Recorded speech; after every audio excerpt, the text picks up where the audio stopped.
Praise the Lord. Good morning, friends, and welcome to the Sunrise with Jesus. They say that children are like wet cement.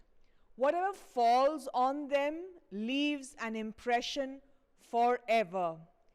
If you teach your children to speak the language of kindness, no matter what the circumstances of their life may be, they will only speak that one language of kindness. If you teach them values, if you teach them honesty, if you teach them nobility through your life, you will have children whom you will be very proud of.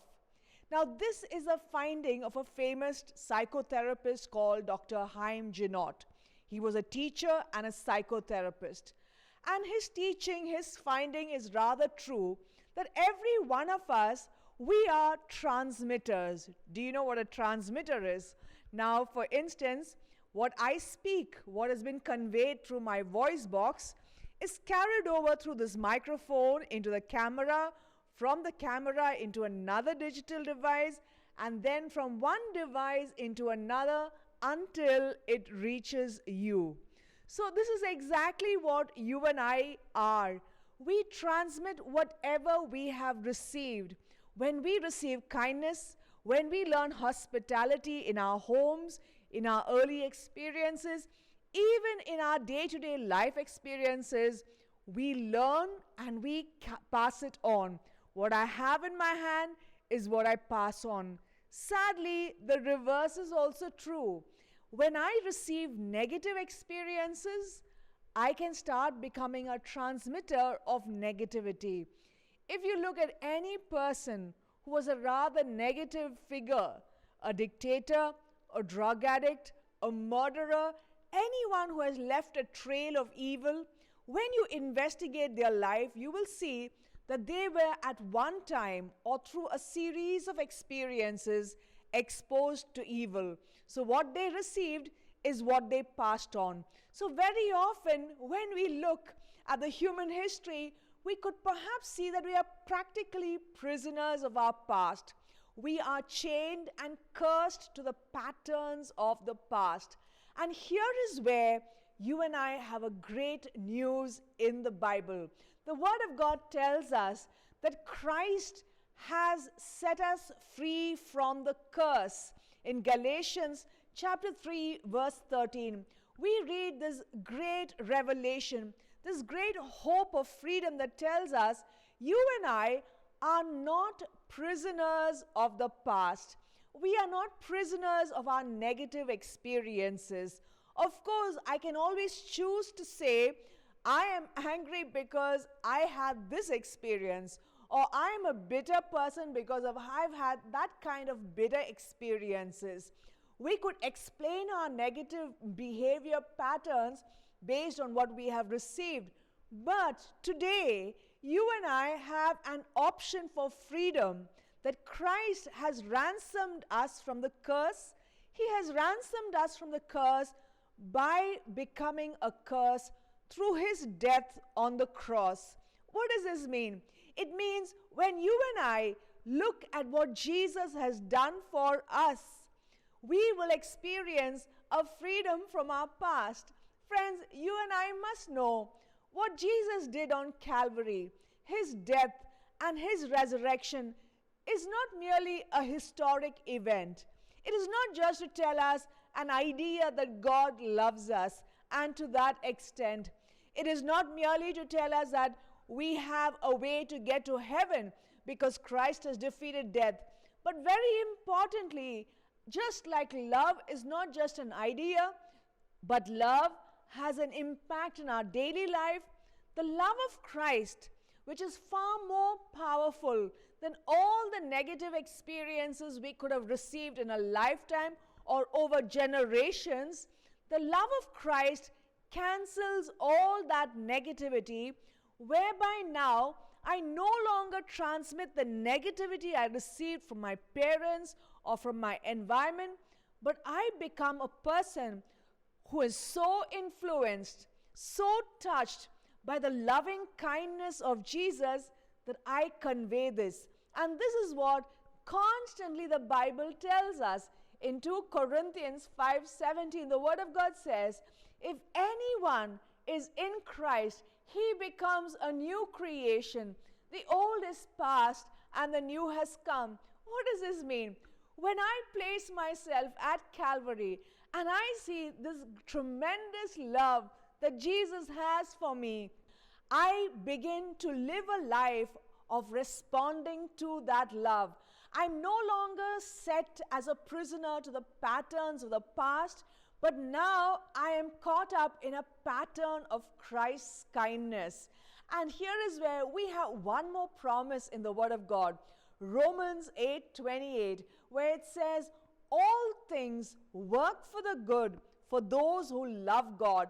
And this explains to us how from the most negative and the most painful experiences, we have seen the greatest of humans, the greatest saints and leaders emerge.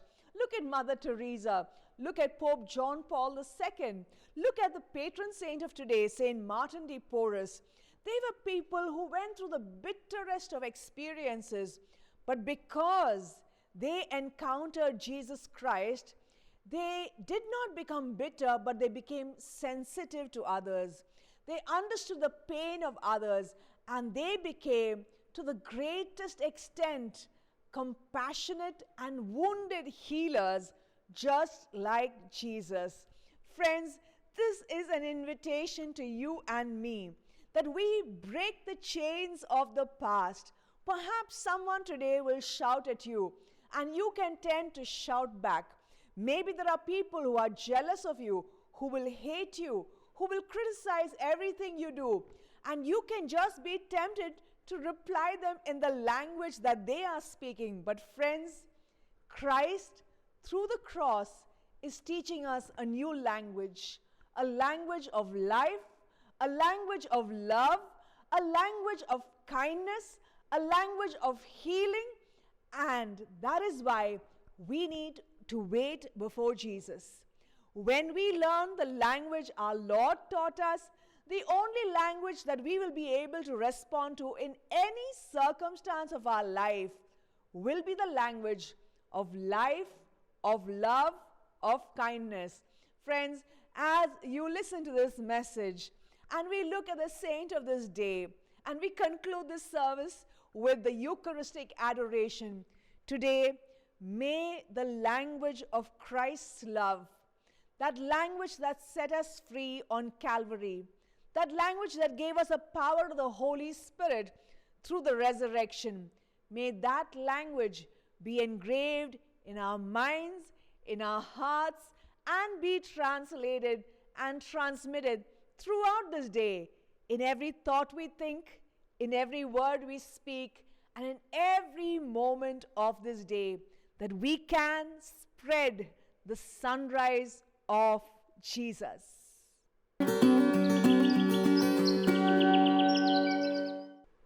Dear friends, do you just want to be alive?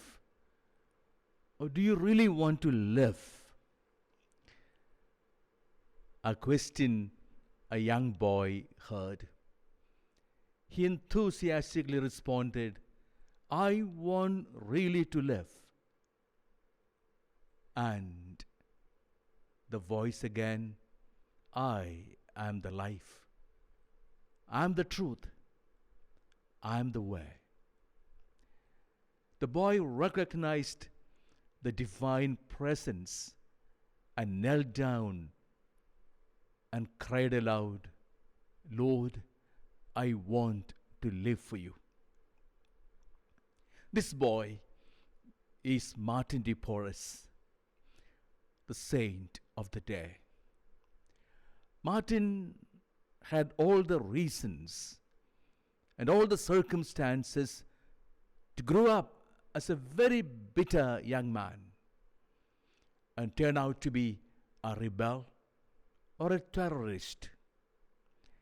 He was disowned at birth because he was not conceived in wedlock. He was rejected by his father at the age of 8 because he inherited the features and complexion of his mother. His mother was an indigenous Peruvian woman, while the father was a colonial Spanish white man. Because of his complexion, he was rejected and he was thrown into the slums of Lima. There he grew up without any chance of a good education or noble friends. But Martin had always Jesus in his mind. He had no qualifications. He did all sorts of odd jobs. But then the voice of Jesus in his heart, I am the life. I am the truth. I am the way. That voice resounded, and he decided to hand over his life to the Lord. But to join a religious order, he had no education, no family prestige, no social status. So he opted to be a lay helper, a lay brother in the Dominican order. And he was doing all sorts of odd, menial jobs in the priory, but doing it all with great love. Love and compassion and care for everyone. And whatever time he had, he spent in prayer, because he knew his life was Jesus. To be connected to him in prayer was the delight of his heart. And slowly, Martin became a very known person. He was appointed the procurator, not only of the priory, but of the city. With a compassionate heart, Martin cared for the poor, for the migrants. Anybody having a need, Martin was there, with bed, with food, with shelter. And though he was a mere lay brother, without any much theological or spiritual training, even priests went to him for spiritual direction. His sanctity, and above all, his joy, became so famous, everyone in Lima was in search of him. You know, my dear friends, the big question, do you just want to be alive? Or do you really want to live? What does it mean to be alive? To be alive means not yet dead. In an ICU, intensive care unit, a sick person on the ventilator, you ask the question, is he alive? That means he's not dead. What do I want to be? Just be alive? Alive without meaning? Just vegetating, eating and drinking, and wasting my time? Or do I really want to live? To live means to live for a purpose, to live in a relationship, to live for others. And that's what Jesus is offering us. I am the life.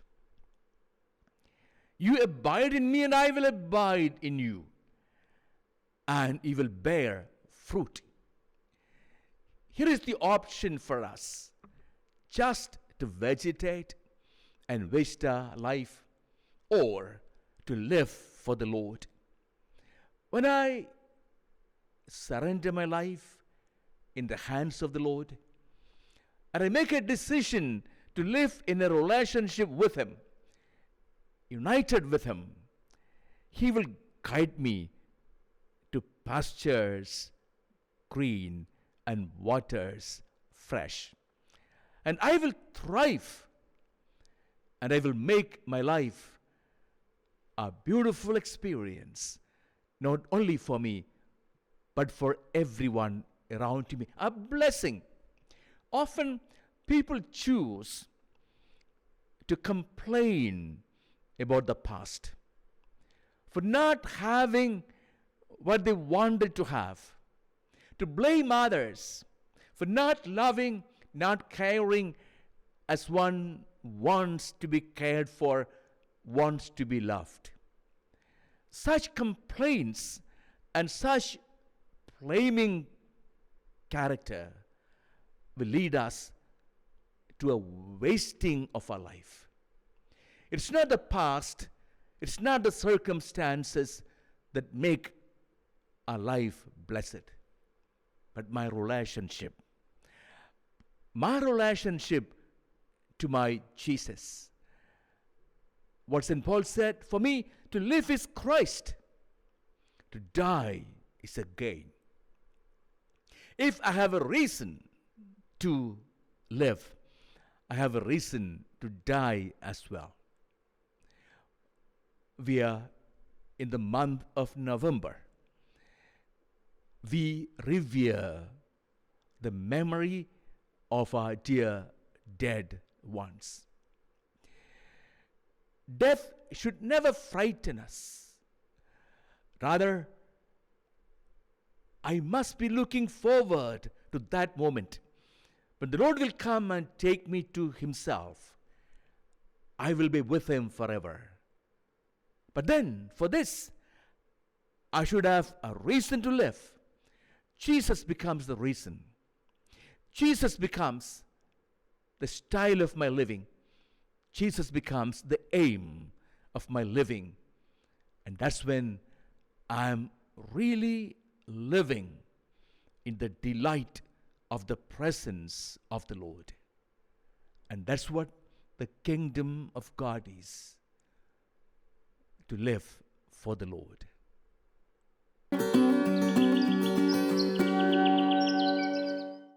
Today we celebrate Saint Martin de Porres, who is the patron saint of social justice and race relations.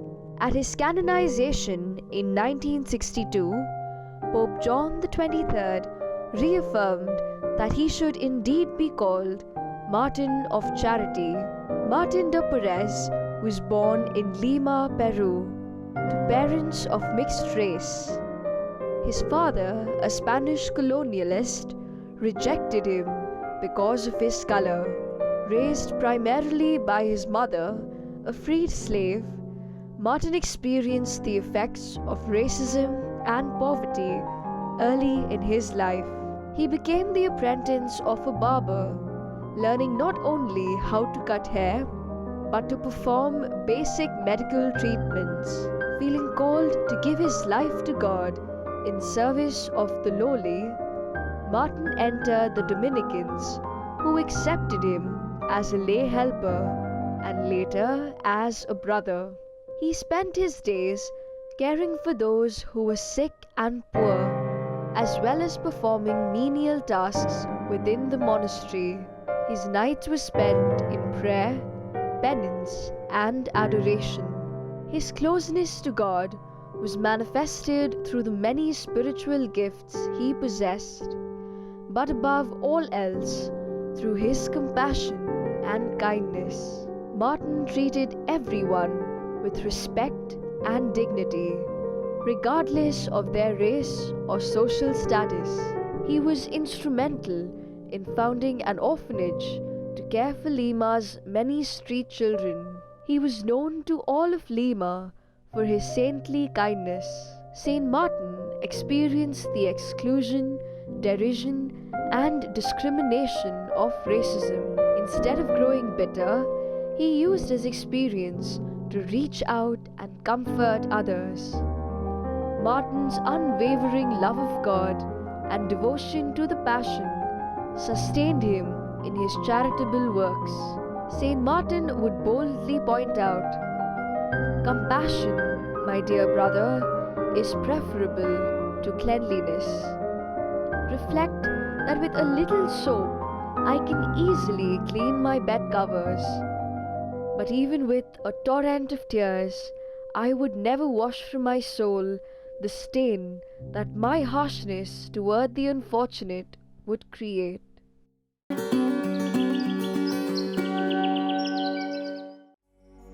We stand and lift up our hands, for the joy of the Lord is our strength. We bow down and worship Him now. How great, how awesome is He. We stand and lift up our hands, for the joy of the Lord is our strength. We bow down and worship Him now. How great, how awesome is He. Together we sing.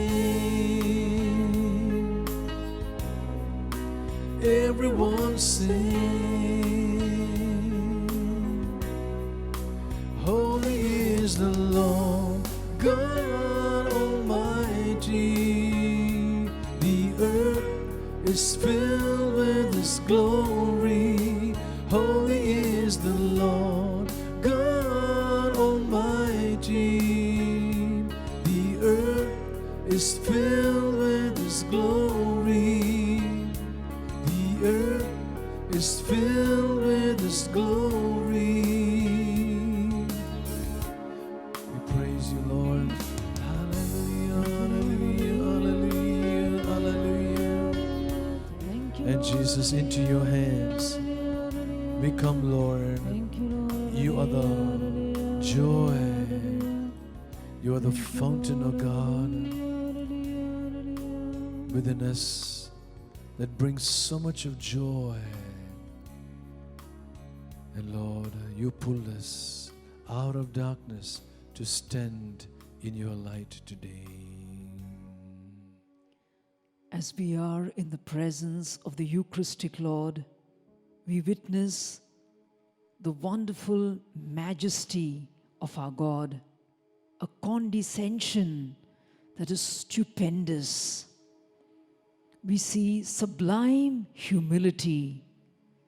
The Lord of the whole universe, God and the Son of God, humbling Himself like this under the form of a little bread for your salvation and my salvation. In this world, you and me cannot see the Most High Son of God with our own eyes, except for this most holy body and blood of Christ. And so as we come before this great majesty, this mystery of the Holy Eucharist, let us come with prayer. That is the key to open the heart of God, the very weapon that Jesus has given us. And so let us not only pray with our lips, but also pray with our hearts. There are some times that we should pray only with our hearts. Are we aware of who we are before? Are we aware of the presence of the Lord? Jesus is alive. Speak to Him. What is it that you need? Jesus is so gracious, and much more than you want to receive. Jesus wants to give you. He wants to please you. And therefore tell Jesus, Jesus, I want only what pleases you. Not more than anything else, I want to be united to you.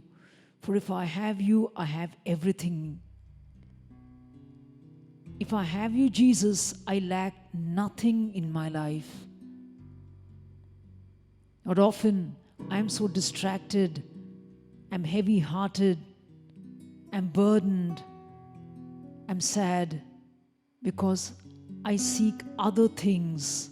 I seek that infinite happiness for which I am created in things that are finite, and I don't find what my heart is craving for, and that is why I'm disturbed, and that is why I'm dissipated, and that is why I'm distracted. I'm dissatisfied. Oh Lord, train my heart, teach me to seek only you. Yes, tell Jesus everything. Tell him how much you love him. Tell him how grateful you are for the specific graces that he has given you. And love Jesus. Receive his love. Jesus, you are my fountain. Where else can I go, Lord? You are the source of wisdom and grace.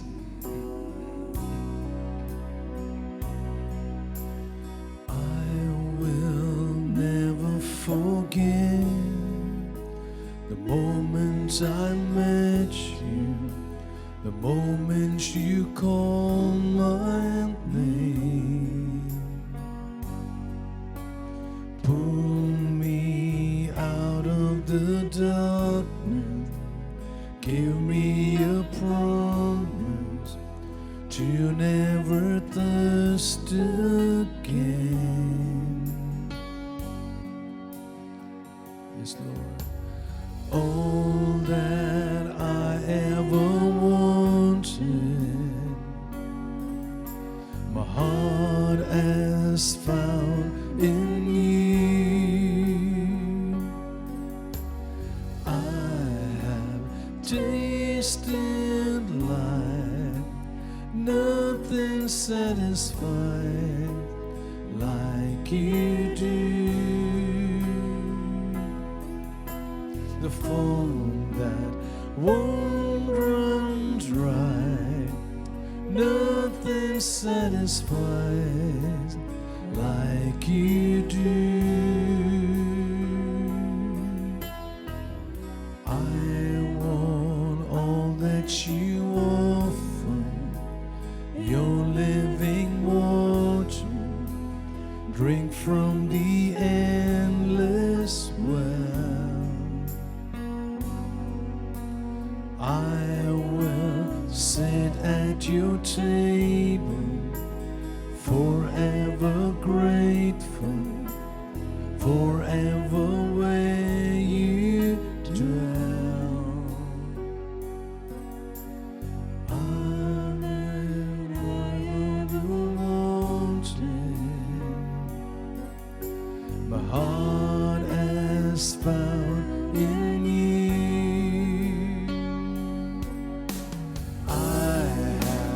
Tasted life, nothing satisfied like you do.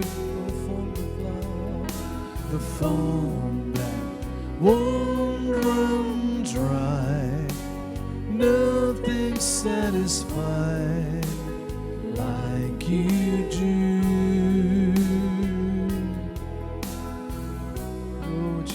We praise you, Lord. Hallelujah, hallelujah, hallelujah. You're the living water. Spirit of God, come to us and we drink from this endless well as we sit at your table, Lord, forever grateful. Forever, oh God, where you dwell. Thank you, Jesus. Thank you, Lord. Thank you, Jesus. Thank you.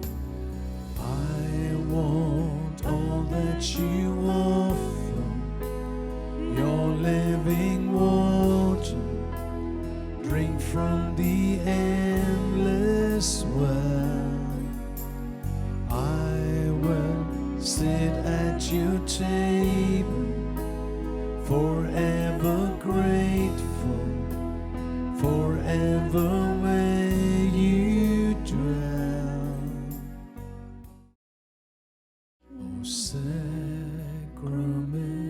most most holy, O sacrament.